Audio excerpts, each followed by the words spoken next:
What's going on, guys? I saw this interesting comment a while back and I thought, why not add some commentary towards it? So, reading the comment, the problem Black Americans have is their concept of race and a people is skin color deep. You go to Latin America, Mexico, DR, Haiti, Puerto Rico, etc., and you will have white, black, mixed, indigenous, etc. Jewish people have white, black, brown, even Asian, etc. Native Americans, same thing. These cultures understand that skin color is not as important as peoplehood.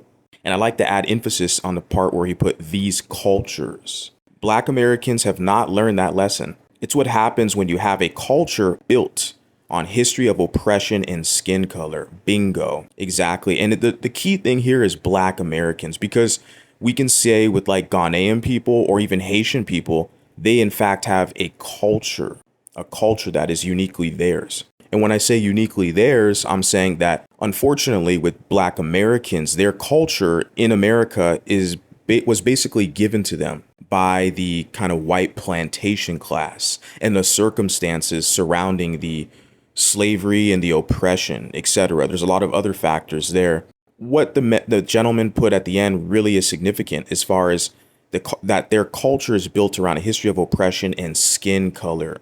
There's a lot of hoodwinking going on with this whole skin color concept because they will claim anyone who's quote unquote high yellow or red bone and all these other different variations. So, but what it is they'll weaponize the one drop rule, a rule they never developed. Their white massa did develop it, but it was only an implementation for about 43 years legally. So the one drop rule is not some like 500-year-old rule that a lot of Afrocentrics want to fool you to believe in. And they'll also say, like, well, back on the plantation days, even if you were mixed or yellow bone, you were still working in the field with us. No, no, no. But yeah, you make a good point. The culture thing, the culture.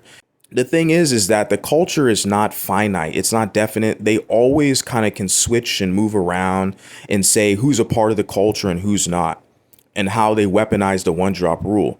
Like with the situation with Kendrick, Lamar, and Drake, where they'll say, well, Drake's not a part of the culture. He's from Canada. He was raised by a white mom. So he's a culture vulture. See, they're going to call him a culture vulture. They're going to try to outgroup him. That's how they weaponize the one drop rule. But then Kendrick Lamar's partner, fiance, she's like the same skin complexion and phenotype as Drake. She's super light skinned, light and bright. But you see, they're okay with her. They're like, oh, well, she grew up in the hood in Compton. She a part of the culture. What culture are they talking about? Now, the commenter said the culture around oppression and skin color. Exactly. And the key thing there, like I said, with that culture around oppression, around being a proud victim, that is the key thing. And that's really what kind of holds them back compared to other groups. Sadly, unfortunately, that's the reality. And I don't come from that culture of being a proud victim or wearing this kind of slavery on my sleeve. Oh, everyone, woe is me, feel sorry for me. I'm so much more of a victim than you. So I don't fit into that. But that's why I've understood where I can identify with other groups and I seem to embrace their cultures more. And they also kind of welcome me into their culture as well. Like when I went to Ghana and I had that experience where it's all Black people. But like the culture is so profoundly important because those people in their homeland, even around the world, wherever they are, like the same thing, like they're so proud of who they are and their culture. And when you witness that firsthand, you're like, wow, I'm not used to seeing that with Black Americans in America.